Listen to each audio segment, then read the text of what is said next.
So it's Sunday, October 5th, I believe. And this is the Walker stainless steel replacement exhaust system for my 2004 Toyota Sienna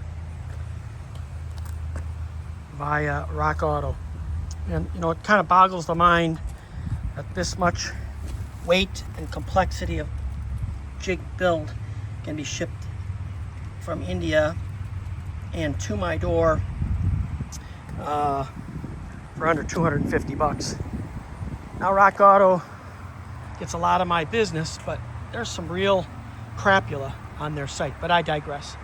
I just want to give a few thoughts about the shade tree mechanics approach to a muffler system like this, because with a few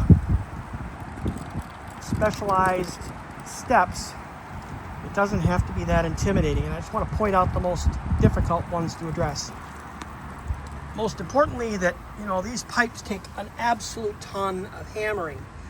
And so, you know, rust and debris is on these things constantly, not to mention the temperature changes, you know, daily with you know, normal operations. And when you go to take this thing apart, you know, there are some real headaches in store for you if you're not prepared for them. You know, one of them is these studs that go into the exhaust manifold. Now, prior to my owning the vehicle, this thing had repairs done, and this head, I don't believe this is an OEM stud, I may be wrong, but this head has a lovely E-socket style. It's a Torx 8mm, and for, you know, removing and reinstalling these studs and having fresh threads to work with, that's a pretty awesome thing to do. And you can get those off of Amazon, but ask me on a Sunday afternoon if I could come up with them at any of the national retail hardware auto parts stores. What a joke. So here's some things that may not be obvious that I just want to give you to think about. One is flange bolts.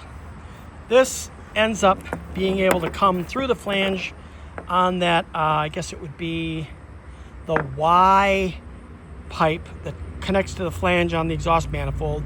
And in place of this stud, this can do the job of that forced stud that, frankly, I'm not going to put in with a hammered nut, you know, removing it under the lights at midnight last night. So my local Menards hardware store, wonderful franchise here in the Midwest, you know, these metric 10mm flange, mind you, flange bolts are a real boon. Another one is that, you know, you got to get these rubber isolator donuts off. And this tool is made by Lyle. I bought this for $16.16 off of the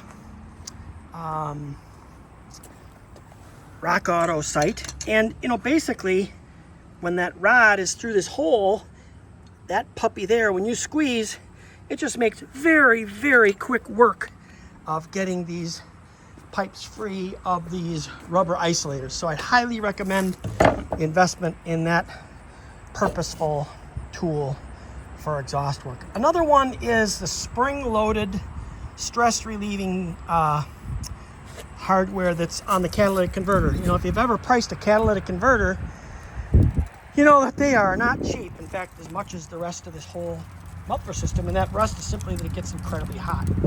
Now, if I were wanting to sell a lot of replacement parts, I would build the flange with a nut welded right in, so that every time a stupid guy comes to take it apart and service it, he's going to really have a problem getting that bolt out. Now, in my case, what I decided to do is, it came apart, pointing at the wrong thing, sorry, got to look through the viewfinder. It came apart, but when I went to put it together, it's just a joke. I mean, I can spend a lot of time cleaning up the threads, you know, running tap, that's all good, but what I did is I simply stepped up the stainless steel hardware, lengthened the bolt by 1/2 inch to accommodate the nut, and I'm running it the reverse direction, and I decided to go with a nylock nut. So in this instance, I can totally dispense with having to deal with that buggered hardware there or threads there, and I can totally dispense with the challenges that would face me otherwise with trying to get this nut off and booger around with seeing if I can clamp it in the vise and heat it to reuse this stud. No, thank you. I will just bottom out this flange nut and use the other 3 studs that are there. Take some time to clean those up with a wire brush, run the nut in and out multiple times to get them pretty and happy with lubricant. And this thing's gonna throw down pretty nicely. So as far as the muffler system goes, you know, if you don't have proper jack stands that can get, what is that rear 10 inches off the ground? I should have gone a little higher with this, but it was good enough. But I think one more step higher, you really need to be able to roll on your shoulder and move around underneath. And, you know, using smaller jack stands for something like an exhaust system, I can't recommend it. Maybe for tire changing. And, you know, if you don't have a 20-inch lift floor jack to get this thing up off the ground without dicking around, or I don't know if you've ever tried to, you know, put a jack on the engine hanger on the front to lift up the front end, but man, if you don't have a proper floor jack, that thing's going to tumble off of there sideways as soon as the jack tries to compensate for the arm going up. And, you know, ask me, you know, how I figured that out. So I just bought this. It's by Vevor. It's marketed by Lowe's. I don't like it because I saved a little money on something that had a slightly shorter arm, and the Daytona, I think it's Daytona from Harbor Freight, has a good 6-inch more length on it. And baby, that thing is $70 more, but it works. And I tell you, if you want to reach to a center lug to lift the whole rear end of your vehicle with these tires on the ground, this jack does not cut it. And, you know, it's brand new. I'm taking it back, getting all my money back, and, you know, quit being a pussy. I'm going to buy one that's got a proper footprint that's, you know, I would say a good 6 inches longer than this one. So lesson learned. I don't necessarily need low profile, but I certainly want that long reach necessary to get this to the subframe on this vehicle.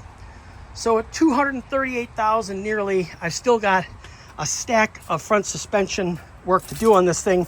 But I tell you, when that mesh component on the Y pipe fails, when you've got noise coming from the front, that is likely the source. Check that first and get up under it and put your hand above the pipe, because the flex stress is on the top of the stainless steel mesh, nowhere else. And that's where mine failed, I think 3 times now on 2 different Toyota Siennas. So, you know, expect that flex on what's called the Y pipe is generally the culprit when you've got an exhaust leak. Also, when you look for Walker, especially at Rock Auto, the images, at least for this vehicle, did not show this. And, you know, the piece I took off had it, and I was pretty excited to see that it in fact had the piece, even though that the image on the website didn't have it. So take your time, don't get frustrated, and take the time to clean up the fasteners and replace stuff that you boogered taking it apart. You know, this thing's rusty and old. I gotta say, there's next to no rust on this vehicle. I'll put some undercoat on a couple spots, but at 238, I'm looking for another 250,000 miles out of this thing.